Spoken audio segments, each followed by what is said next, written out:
राधे राधे महाराज जी। महाराज जी, मैं विगत कई वर्षों से अपनी भांति भांति की दुविधाएं और जिज्ञासाओं को शांत करने के लिए एक गुरु की खोज में थी। पिछले 6 महीने से मैं आपके प्रवचनों को सोशल मीडिया पर सुन रही हूँ और अपने जीवन में उतारने का लगातार प्रयत्न कर रही हूँ। महाराज जी, आपको प्रत्यक्ष देखने और सुनने के लिए हृदय काफी व्यथित था। भगवान की कृपा से आज मुझे ये सौभाग्य मिला। महाराज जी, मेरा प्रश्न यह है कि माता पिता का अपने बच्चों के प्रति कर्तव्य को लेकर है। आजकल बच्चे शादी की आयु होने के बाद भी अपने करियर के कारण शादी के लिए तैयार नहीं है। ऐसे में माता पिता का क्या कर्तव्य होना चाहिए? क्या उनको स्वतंत्र? अब धर्म को कौन मानता है, कौन जानना चाहता है, कौन जानना चाहता है धर्म? नए बच्चे, छोटे छोटे बच्चे आचरणहीन होते चले जा रहे हैं। क्या उस पर बोले, क्या मतलब ये प्रश्न अगर कहो तो लाखों बार ये प्रश्न होते रहते हैं। माता पिता को तब माने जब उनको धर्म का पता हो ना।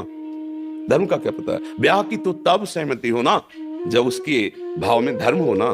ब्याह का मतलब केवल इतना ही समझा जाता है परस्पर शरीर संयोग, वो तो हो रहा है। एक बार पति का वर्ण कर लिया गया तो आजीवन निर्वाह की योग्यता होती थी। धर्म का कभी दूसरे, चाहे वो देवता ही क्यों ना हो, दूसरे की तरफ देखकर मन कभी ऐसा गंदा भाव सोच ही नहीं सकता। देखा है ना, बूढ़े बूढ़े जनों को देखा है, बूढ़े फिर भी इतना, मतलब कितनी मर्यादा, कितना। अब आज जो तुम कह रहे हो कि खुली समाज है, तो आप देख लो खुली समाज का स्वरूप। अभी आपके वीर परिपक्व होने की अवस्था नहीं आई, आपने ब्रह्मचर्य नष्ट कर दिया। अब आपका जीवन होगा क्या?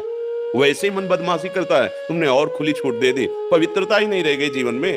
तो ना माता पिता को मानेंगे, ना धर्म को मानेंगे, ना ग्रंथ को मानेंगे, ना भगवान को, और फिर आगे चल के डिप्रेशन की गोलियां लेंगे। हमें लगता है कि अपने बच्चों को शुरू से थोड़ी देर बैठा कर मित्रवत उनसे अपनी बातें कहनी चाहिए। इन्हें सोचना चाहिए कि हमारा पुत्र है हमसे, नहीं, उनकी गंदी बातों पर, उनके गंदे विचारों पर अपना अंकुश लगाना चाहिए। मित्रवत व्यवहार करना, जैसे बच्चे सयाने हो लगे ना, तो ऐसे बैठाना चाहिए। साथ खाओ, थोड़ी देर समय दो, खेलो उनके साथ, और उनसे मित्रवत के दो। तुमको छुपाना मत, तुम जो चाहोगे हम है ना तुम्हारे साथ। तुम बताओ, कोई गलत कार्य मत करना।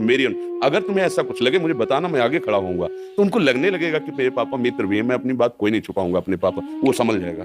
अब अपने लोग इतने मस्त रहते हो कि वो देख ही नहीं पाते कि उनका क्या चल रहा है, और जब वो ऐसे फंस जाते हैं तो ना आपसे बता सकते हैं ना समाज से बता, तो उनको रास्ता नजर नहीं आता, फिर वो मानसिकता में परेशान हो जाते हैं। प्यार एक से करके देखो, माता पिता की सहमति से करके देखो, उसी में भगवान की कृपा नजर आएगी, उसी में भगवान नजर आने लगेगा। ये बेविचार से भगवान थोड़ी नहीं नजर आते। आज इससे कल, ये तो मनोरंजन है मन का, और इस मनोरंजन से तुम्हें नरक की प्राप्ति होगी, दुर्गति होगी, बुद्धि भ्रष्ट हो जाएगी, ऐसी जगह फंसाएगी जहां से निकल ही नहीं पाओगे। देखना, नहीं कोई भी माता पिता जरूरत पड़े तो दिल काट के रख दे बच्चे के लिए।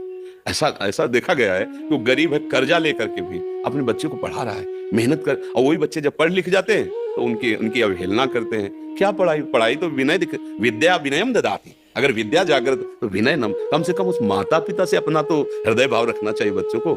ऐसी जगह फंस जाते हैं कि तो कैसे समझाए उनको, कैसे विश्वास दे कि तुम्हारे माता पिता तुम्हारे भगवान है यार, तुम्हारा परम मंगल करेंगे, वो कभी अहित नहीं कर सकते। वो राक्षसों की बात अलग है, कुछ ऐसे राक्षस स्वभाव के होते हैं, जैसे राक्षस ये अपने बच्चों के साथ दुर्व्यवहार करना आया, वो राक्षस है। उनकी बात मनुष्यता में, अरे पशु भी अपने बच्चों से प्यार करता है, फिर मनुष्य अपने बच्चे का अहित कैसे चाह सकता है? पर ये बच्चे नहीं समझते हैं। वो समझते हैं कि पुराने जमाने के इनके विचार हैं, अब तो नया जमाना है, नए। अब उस नए जमाने में या पुराने जमाने में धर्म तो एक ही है ना। अगर आप अधर्म करोगे तो उसका दंड तो मिलेगा ही ना, मिलेगा, आज नहीं तो कल मिलेगा। तो हमें लगता है आप सब लोग अपने परिवार को, कम से कम बच्चों को तो इतना तो समझाओ कि गलत क्या है, सही क्या है। देखो बच्चे नहीं समझते, वास्तविक नहीं समझते। कम से कम 20 वर्ष 25 वर्ष तक ब्रह्मचर्य रहा, फिर ब्याह किया तो सुंदर पुष्ट संतानें उत्पन्न हुई, फिर उसको वो ब्रह्मचर्य का अभ्यास पूर्व है, फिर संयम में आ गया, भगवत प्राप्ति कर ली, जीवन धन्य हो गया।